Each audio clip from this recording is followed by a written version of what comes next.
자, 이번 순서는요, KB증권 김세환 리서치 수석 연구원님께서 준비를 해주고 계십니다.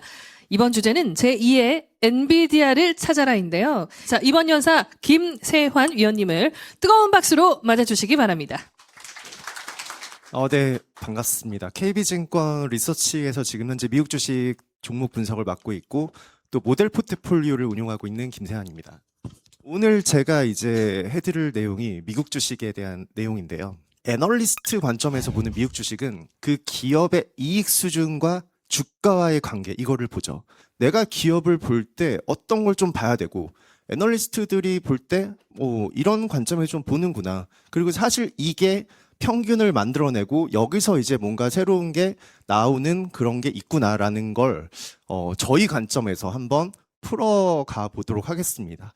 자본주의가 생겨난 이후에 주가 수익률이라는 게 있잖아요. 주식의 수익률은 누구의 수익률이 더 좋을까라는 건 절대 수익률도 절대 수익률이지만 항상 중요한 건 분모를 움직이는 변동성으로 나눠봐야 됩니다. 그래서 한 단위 변동성 대비 수익률이 높은 걸 굉장히 안정적이면서 오랫동안 투자가 가능한, 스트레스 없이 투자 가능한 자산이라고 보는데, S&P 500, 한국, 미국, 유럽 모든 지수나 이런 자산들을 다 같이 돌려보면 항상 미국의 S&P 500이 가장 위험 대비 보상이 가장 높은 걸로 나타납니다. 그 많은 주식이나 이런 자산 중에 왜 S&P 500에 우리가 집중을 해야 되냐라는 건 정말 진짜 백투 베이직으로 돌아와서 간단하게 생각해 보면 우리가 그 기업의 주식을 산다는 거, 예를 들어서 애플, 엔비디아 주식을 산다는 건 그 기업의 자본에 투자하는 행위예요. 자본에. 그 기업이 내 자본을 받아서 자본 대비 연간 수익률이, 연간 순이익이 얼마나 나는지는 기본적으로는 알아야 됩니다. 왜냐하면 우리가 돈을 갖다 부었잖아요. 그렇기 때문에 내가 투하한 자본 대비 연간 수익률이 몇 프로 나온지가 정말 중요합니다. 그게 ROE예요. 미국은 지금 한 20%, ROE가 20%씩 나오는 겁니다. 그래서 그 ROE 숫자가 이거 20% 맞습니다 라는 걸 검증해 주는 게 저희 역할이기도 합니다. 어쨌든 이 투자 수익률, ROE가 증가하는지가 굉장히 중요한 과정 중에 첫 번째예요. 그 다음에 두 번째는 투자의 기본은 분모를 자본으로 놔둬야 됩니다. 자본으로. 자본 대비 주가와 자본 대비 이익을 비교를 해보면 그 기업의 주가가 비싼지 싼지를 초등학생한테 제가 해보라고 해도 할 수 있습니다. 어려운 일이 아니에요. 근데 단지 우리가 그걸 안 해서 그런 거죠. 안 해서. 그 다음에 마지막이 이제 얼마나 위험을 감당할 수 있냐. 내가 투자한 그 주식의 위험 대비 보상 비율이 얼마나 뛰어나냐. 본질에 충실해야 되는 시점이 지금은 온 것 같긴 해요. 어쨌든 그 상황에서 저희는 그래도 이 파도가 출렁출렁거리는 그 상황에서 이 파도를 잡아주고 있는 중심을 우리는 이 파도 속을 볼 줄은 알아야 됩니다. 그 결론은 항상 이제 큰 틀에서, 정말 큰 틀에서 투자의 본질이나 투자 철학에 의한 본질은 결국 저희가 찾아낸 건 이건 것 같아요. S&P 500 스파이는 S&P 500, 미국의 상위 시가총액 500개 모아놓은 게 이거죠. 근데 이 VUG는 상위 500개 중에서 미국의 500개 기업 중에 한 번 더 걸러낸 거예요. 그로스만. 근데 이걸 늘릴수록 이제 위험은 커지겠죠. 그래서 이제 저는 예를 들어서 20대다라고 하면 1대1 비중. 왜냐하면 조금 더 레버리지를 어렸을 때 높여도 됩니다. 네, 공격적인 투자를 해도 되는 거죠.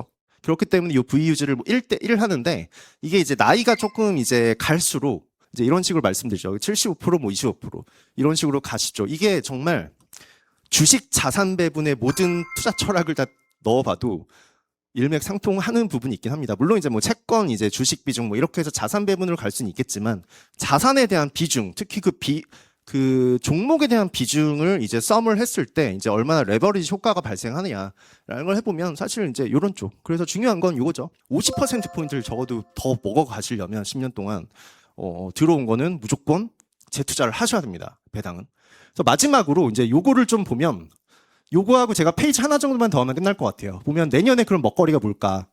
저희는 로봇 AI, 양자 컴퓨팅 6G 얘기하는데 이거 얘기하면 또 그냥 그냥 맨날 했던 얘기 또 하고 이제 지겨워 죽겠네라고 하는데 저희도 안 좋아했어요. 매출도 안 나오는 애들 왜 투자해? 진짜 버블의 끝이다. 저희도 이렇게 얘기를 했었는데 엔비디아가 양자 컴퓨팅하고 슈퍼컴퓨터를 붙여버리는 NV 큐링크를 내놨습니다. 10월에 DC에서. 먼 미래의 기술이라고 생각했는데 그 오류율을 높은 걸 엔비디아가 자기 GB200 같은 블랙에를 붙여버려서 오류율을 확 낮췄습니다. 상용화 가깝게 지금 거의 만들어놨어요. 그래서 프로그램하고 이 인프라 전부 다 구축을 해놨고요. 양자 컴퓨팅이 아마 내년에 아마 이 제품들 많이 나올 겁니다. 그래서 엔비디아를 보면 진짜 이런 기업은 제가 태어나서 제가 그렇게 성도자도 아니지만 이런 주식을 본 적이 없어요, 숫자로. 이게 ROE가 지금 65%가 넘어가거든요. 이 점선으로 보이는 게 미국 시장 평균 ROE예요. 근데 지금 ROE가 엄청나게 지금 올라와 있죠. 이건 좀 색깔 다르겠네요. 이게 요 실선이 ROE입니다. ROE가 65%인데 이제 주가는 주가 때문에 이제 많이 치총치총 움직이죠. 하지만 여전히 ROE가 유지가 되고 있고 저 정도 수준만 유지해줘도 저희는 굉장히 결과가 훈훈할 거라고 봅니다. 결국은 저 재무에 저렇게 장기간에 올려 쌓아둔 힘은 그렇게 한순간에 부러뜨릴 수가 있는 게 아니에요. 뉴스 하나에 저 기업이 망한 거나 그러진 않습니다. 결코 그렇지 않아요.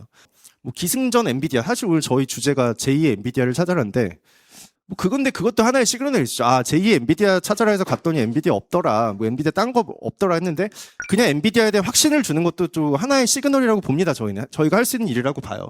엔비디아를 대체할 기업은 나오진 않을 거예요. 하지만 이제 성장률로만 놓고 보면 엔비디아는 성장률이 둔화됐거든요.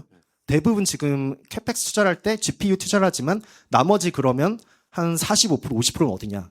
전력하고 네트워크예요. 그래서 아까 말씀드린 저전력 기업들, 전력 기업들하고 네트워크 기업들, 이 서버를 연결하거나 전력 효율성을 이뤄내거나 크레드 테크놀로지와 같이 뭔가 데이터 센터 내부에 연결하는, 그래서 저전력, 저지연 이쪽이 성장률은 매우 높을 거라고 보고 있고, 어쨌든 돈은 많이 흘러 들어가고 많이 굴러다니는 데서 수익이 발생하는 거고, 지금 전 세계 모든 자산이나 이 달러 투자는 AI 쪽에 투자가 되고 있는데 거기에 40%를 차지했던 GPU는 이미 주가 성장률이 둔화되고 있고, 지금 이제 뜨고 있는 게 사실 저전력 저지연이죠. 결국은 이 병목 현상을 어떻게 처리할 거냐, 이쪽에 약간 집중되면 사실상 제2의 엔비디아급이 나타나진 않겠지만 주가 수익률만 놓고 보면 그런 기업들이 엔비디아의 처음에 나왔던 수익률 같은 모습이 나올 수도 있을 것 같다라고 저희도 보고 있긴 합니다.